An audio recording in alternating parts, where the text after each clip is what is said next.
Hey everyone, welcome to your daily news update. Quick, clear, and straight to the point. We have got top stories from 21st of August lined up just for you. So plug in your earphones, grab your chai, and let's get started. Global news. The US under President Trump has increased tariffs to levels not seen since 1933, boosting revenues but potentially stifling consumer spending and profit margins. China may introduce yuan-backed stablecoins even after banning crypto in 2021 to expand the yuan's global footprint, considering cross-border applications and regulatory frameworks for the same. After tech stocks began to ease, markets now focus on the Federal Reserve. Legal controversy around Fed board member Lisa Cook and mixed global business data shapes rate cut expectations. A new trade accord allows EU reduction of tariffs on US goods while the US tightens duties on EU imports, balancing concessions and economic strategies.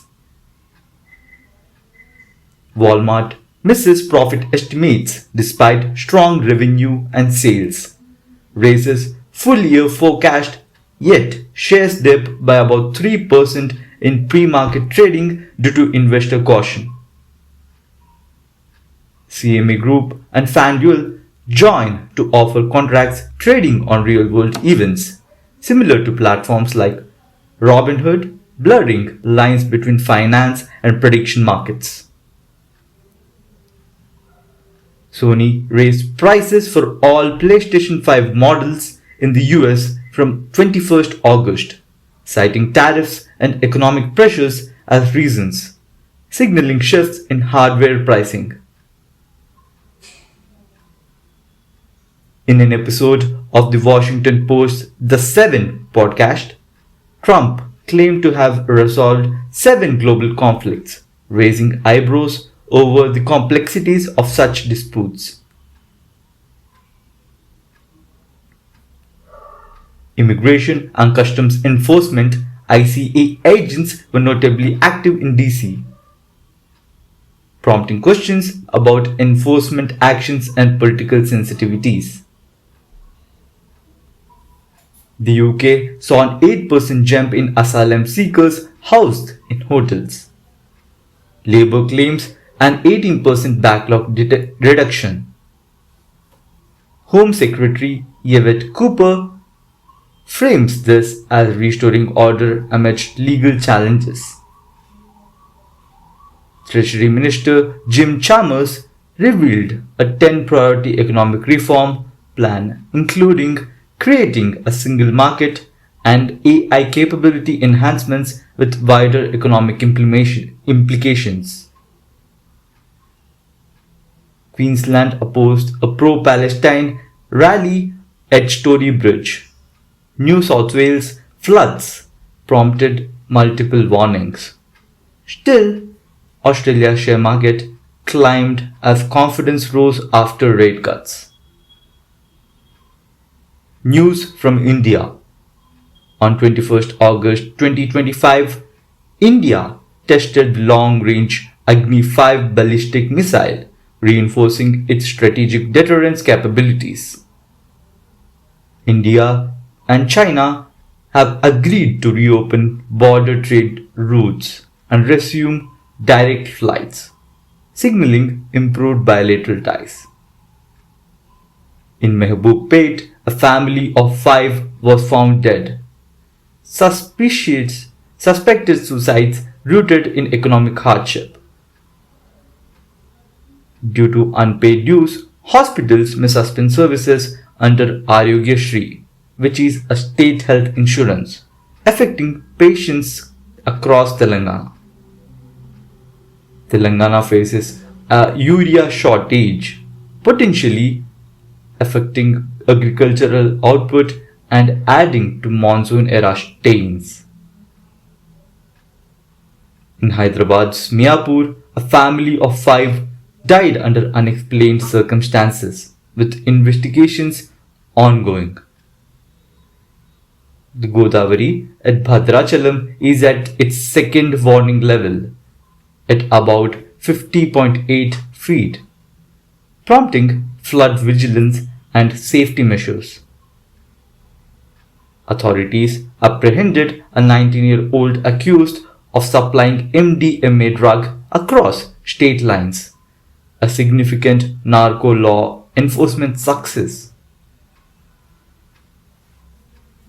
Telangana submitted welfare proposals totaling of 700 crores aimed at supporting scheduled castes and scheduled tribes beneficiaries.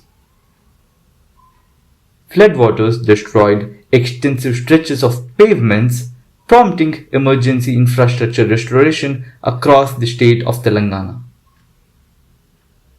The Greater Hyderabad Municipal Corporation launched its 5D sanitation campaign: Drive, Drain, Disinfect, Dispose and Discipline, to prevent monsoon diseases. The college conducted its first year BTech orientation for the autonomous batch, shaping academic momentum by the Sri Devi Women's Engineering College. News from Telangana. Telangana's capital is the only Indian city in the top 7 life science hubs globally, attracting 54,000 crore rupees of investments and generating 2 lakh jobs. The state plans to scale its life sciences sector to $250 billion by 2030 and proposes a Telangana School of Life Sciences. The Telangana Internet Service Providers Association (TISPA) objected to TG's SPDCL cutting cables for safety, citing outage impact, pushing for immediate halt. CM Revanth Reddy championed Musi River revival, elevator corridors, 2 BHK housing, and water diversion from Godavari sources. As a part of modernizing civic services, Telangana will launch 11 state-of-the-art registration centers by the state formation anniversary, with global companies setting up here. Telangana is designing new life sciences policies aimed at even broader scale investments. After TISPA's protest, social media and users continue calling for resolution amid digital disruption, a civic pressure point. News from Hyderabad. In a policing success, 2 CPI Maoist leaders surrendered, seen as outcome of strategic outreach by Rajakonda police. The state government aims to elevate the Batukamma, a regional Telangana floral fest celebrations with innovative cultural programming. A vehicle caught fire spontaneously in historic Old City. Quick response averted injuries, though damage occurred. Local actor Sushant invested in Hyderabad's inaugural pickleball franchise, marking growth in city's sports culture. The ongoing outage severely affected electronic payments, revealing vulnerabilities in digital infrastructure across Hyderabad. And that's a wrap on today's headlines. If you've enjoyed the update on the go, don't forget to like, share and subscribe. It really helps us keep the news coming your way. Thanks for tuning in, and do let us know if you have any stories you'd like to hear in the form of an audiobook. See you tomorrow with more stories that matter. Take care.